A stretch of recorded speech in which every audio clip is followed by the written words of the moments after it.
Squinting. It's free, it's environmentally friendly, and it's great for artists. Just don't overdo it. Here are 4 benefits of squinting. If you're doing flat colours before blending, and you want a preview of how it could look later on, squinting can actually do that. It tends to blur out the low contrast areas, but not the high contrast areas. This usually means that, in your eye, the blendy bits get blended, while the main edges stay edgy. Ordinary blurring just blurs everything, including the edges. If you're happy with how the squinty picture is looking, you just unsquint and then move on to the actual blending. If the squinty picture has a few issues, it might be time for the next point.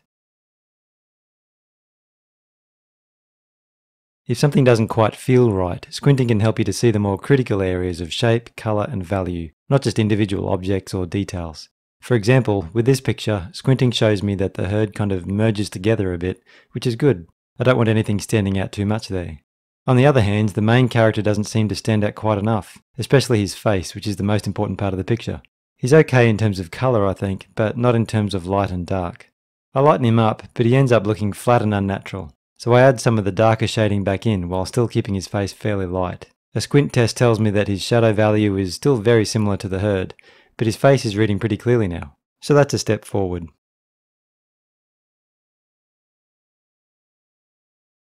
If you're using the real world as reference and your brain is imploding from all the detail, you can once again use the power of squinting to get rid of a lot of that clutter and start picking out the main shapes. One thing to keep in mind is that squinting usually darkens things a bit, so it's a good idea to unsquint your eyes when you're checking colours, then squint to figure out the general shapes, and then unsquint again to do the actual drawing or painting. Once you've got the main areas in place, you can start adding in whatever details you like, using squinting to see which details stand out the most. Finally, if that picture of Cleopatra just isn't working out, you could try a little squinting, until all of the problems just go away.